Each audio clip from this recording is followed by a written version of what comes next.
नमस्कार साथियों, वेदांत learning point से मैं सुषमा आप सभी का हार्दिक स्वागत एवं अभिनंदन करती हूँ। आज मैं आप सभी के लिए एक बहुत ही ज़्यादा इम्पॉर्टेंट टॉपिक लेके आई हूँ, पठन अयोग्यता। ये किसी भी कॉम्पिटिटिव एग्ज़ाम में भी पूछा जाता है और साथ ही डीएलएड सेकेंड ईयर में तो पूछा ही जाएगा। ये शिक्षा में समावेशी एवं जेंडर मुद्दे जो आपका तीसरा पेपर है डीएलएड सेकेंड ईयर का, उसके दूसरे यूनिट के अंतर्गत विशेष आवश्यकता वाले बच्चे, उसके अंतर्गत ये टॉपिक आता है। तो आप कॉपी पेन लेके बैठिए, आपको बुक की कोई आवश्यकता नहीं है क्योंकि ये बुक के ही नोट्स हैं और पूरी की पूरी सीरीज़ में आप सबके लिए लेके आई हूँ। तो आपको बुक की ज़रूरत बिल्कुल भी नहीं पड़ने वाली है। आप अच्छे से इसे समझिए, पढ़िए और उसके बाद अपने नोट्स बनाइए। आइए शुरू करते हैं।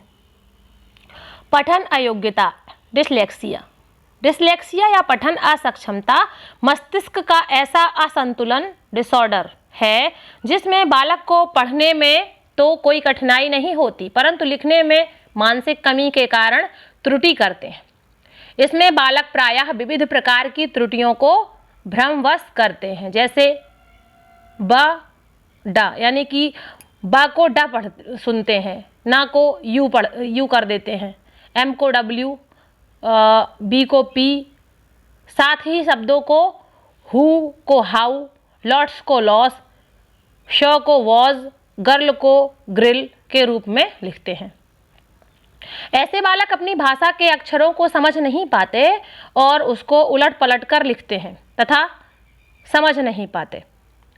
उदाहरण के लिए कोई बालक ड को उल्टा कर ब लिख देता है तथा शब्द को भी उल्टा लिखता है, जैसे टॉप को पॉट कर देता है और अपने मस्तिष्क में उसकी छवि को बना लेता है। इस रोग को डिसलेक्सिया कहते हैं।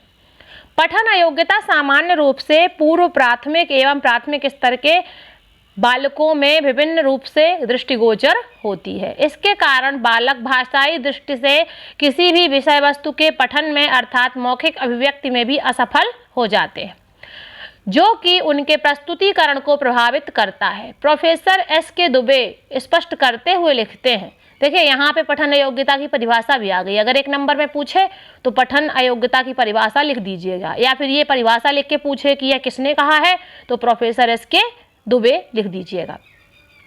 पठन अयोग्यता का आशय उस भाषाई अकुशलता से है जो कि बालकों में अक्षर ज्ञान की अयोग्यता, उचित धारा प्रवाह की अयोग्यता एवं मौखिक अभिव्यक्ति की अयोग्यता से संबंधित है तथा इसका प्रभाव उसके शैक्षिक उद्देश्यों को प्राप्त करने में कठिनाई उत्पन्न करता है। इससे यह स्पष्ट होता है कि पठन अयोग्यता बालकों के मौखिक उच्चारण एवं मौन पठन से संबंधित होता है तथा इस दोष के कारण बालक विषय की पाठ्यवस्तु को आत्मसात करने में कठिनाई का अनुभव करता है। जैसे बीटा को बी समझने लगता है, डी को बी समझने लगता है। इनमें अर्थ के अनर्थ होने की पूर्ण संभावना बनी रहती है। आइए देख लेते हैं पठन अयोग्य बालकों की पहचान एवं लक्षण। Identification of symptoms of dyslexia children. शिक्षक के समक्ष एक समस्या यह होती है कि वह अपनी कक्षा के छात्रों में से पठन अयोग्यता संबंधी बालकों की किस प्रकार पहचान करें तथा उनको किस प्रकार उनकी आवश्यकता के अनुसार निर्देशन प्रदान करें। योग्य शिक्षक पठन अयोग्यता वाले बालकों के लक्षण एवं उनकी गतिविधियों के आधार पर उनको पहचान सकता है। इस प्रकार के बालकों के प्रमुख लक्षण निम्नलिखित रूप से स्पष्ट किए जा सकते हैं। पूर्व प्राथमिक स्तर पर लक्षण की पहचान। अगर पूछे कि पूर्व प्राथमिक स्तर पर लक्षण की पहचान बताइए, लक्षण एवं पहचान बताइए, तो आप ये लिख सकते हैं, symptoms and identification at pre primary level. पूर्व प्राथमिक स्तर पर लक्षण एवं पहचान निम्नलिखित है। पहला है पठन में उचित धारा प्रवाह का अभाव, lack of proper flow in reading. पठन अयोग्यता वाले बालकों के स्वर पठन में उचित धारा प्रवाह का अभाव पाया जाता है, जिससे पठन के समय गद्य एवं पद्य का भाव स्पष्ट होने में कठिनाई होती है। इसका कारण छात्रों को विराम चिन्हों की उपयोगिता का ज्ञान न होना माना जाता है। जहां छात्रों को अलग जहाँ छात्रों को अल्प विराम एवं पूर्ण विराम की आवश्यकता होती है वहाँ वे अधिक समय तक रुक जाते हैं, जिससे पठन में समाहित धारा प्रवाह का क्रम खराब हो जाता है। अतः पठन में उचित धारा प्रवाह का न होना पठन अयोग्यता वाले बालकों की प्रमुख पहचान मानी जाती। दूसरा है नवीन शब्दों को धीमी गति से पढ़ना, learning of new words with slow motion. इस प्रकार के छात्रों का द्वितीय लक्षण नवीन शब्दों को धीमी गति से सीखना माना जाता है। जो बालक सामान्य होते हैं वह किसी भी नवीन शब्द को सरलता से सीख लेते हैं तथा कठिन शब्दों को सीखने में भी अधिक देर नहीं लगाते, जबकि पठन अयोग्यता से संबंधित बालक इस प्रकार के शब्दों को सीखने में अधिक देर लगाते हैं तथा कठिन शब्दों को सीखना तो इनके लिए कठिन एवं दुष्कर कार्य होता है। तीसरा है अक्षर ज्ञान का अभाव, लैक ऑफ लेटर नॉलेज। इस प्रकार के बालक अक्षरों की आकृति एवं उनकी पहचान संबंधी कार्यों में भी अयोग्यता का प्रदर्शन करते हैं, जैसे व एवं व में तथा म एवं भ में भेद न कर पाना। इससे उनमें पठन संबंधी अयोग्यता बनी रहती है तथा शब्दों का उच्चारण गलत होता है। इनसे अर्थ के अनर्थ की संभावना बनी रहती है। चौथा पॉइंट है पुनरावृत्ति वाले शब्दों की पहचान का अभाव, lack of identification of repeated words. पूर्व प्राथमिक स्तर पर इन बालकों में एक अक्षर या अक्षर की बार बार आवृत्ति होने पर भी भ्रम उत्पन्न होता है तथा ये छात्र उसको सरल रूप से नहीं पढ़ पाते हैं। जैसे एक बालक अपनी किताब में कमल शब्द को पढ़ता है, इसके बाद वह पुनः उस शब्द को दूसरे पृष्ठ पर देखता है या स्कूल में किसी दीवार पर कमल शब्द लिखा देखता है, तो वह भ्रम के कारण या तो उस शब्द को पहचान नहीं पाता या अधिक देर के बाद पहचानने में समर्थ होता है। पांचवा है अक्षरों को उल्टा समझना, अपोजिट अंडरस्टैंडिंग ऑफ लेटर्स।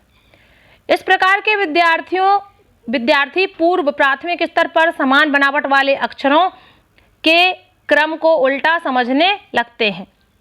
जैसे इनके पठन का क्रम उल्टा हो जाता है, जैसे ड डी को बी समझना तथा बी को डी समझना।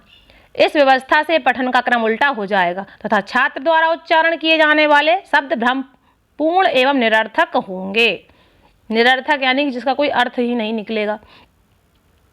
अब क्या है, यह है प्राथमिक स्तर पर लक्षण की पहचान। वहां पे आपने पूर्व प्राथमिक स्तर पर पढ़ा था, यहाँ पे है प्राथमिक स्तर पर लक्षण एवं पहचान। अगर ये पूछे कि प्राथमिक स्तर पर लक्षण पहचान बताइए लेखन अयोग्यता के, तो आप ये वाले लिख सकते हैं, symptoms and identification eight primary level. वहाँ पे आपने प्री प्राइमरी का पढ़ा, यहाँ पे प्राइमरी का है। प्राथमिक स्तर पर लक्षण एवं पहचान निम्नलिखित है।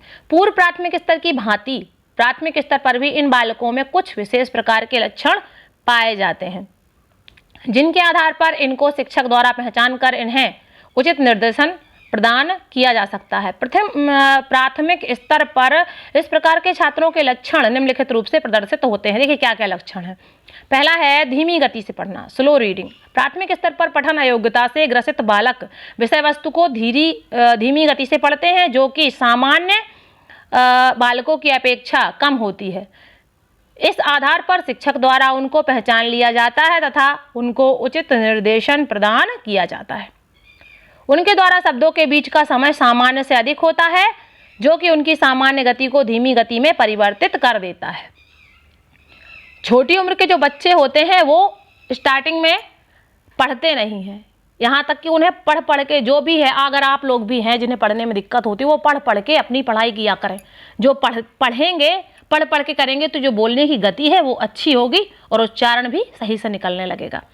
दूसरा है वर्तनी के ज्ञान का अभाव, lack of knowledge of grammar.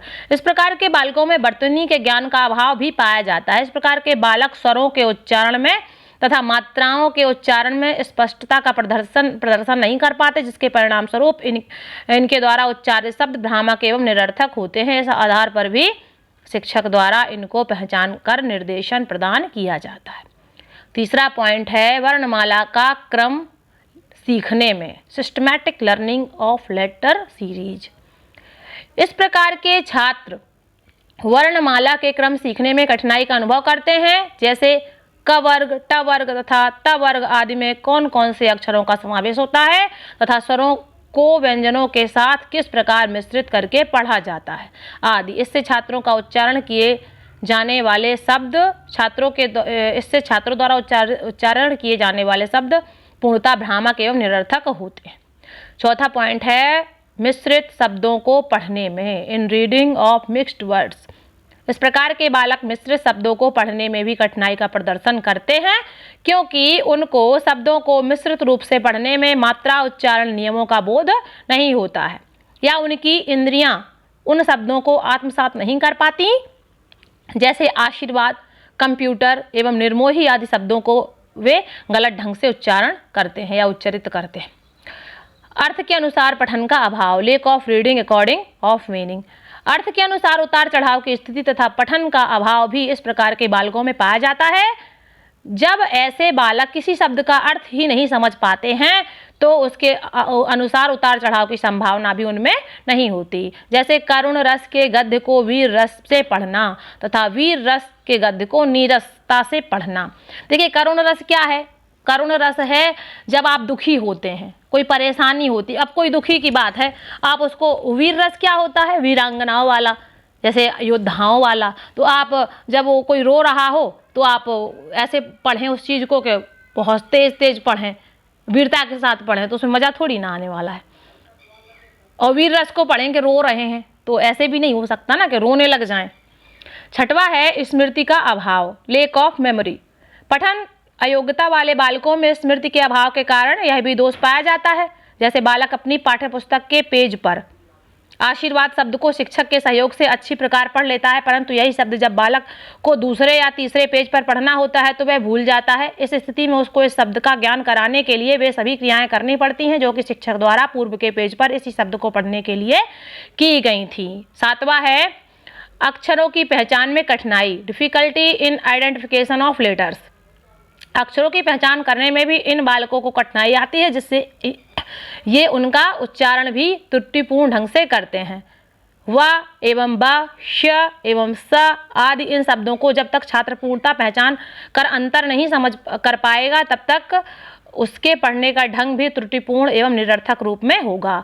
आठवां है अपरिचित शब्दों के पठन में कठिनाई, और ये लास्ट है difficulty in reading of unknowledge words.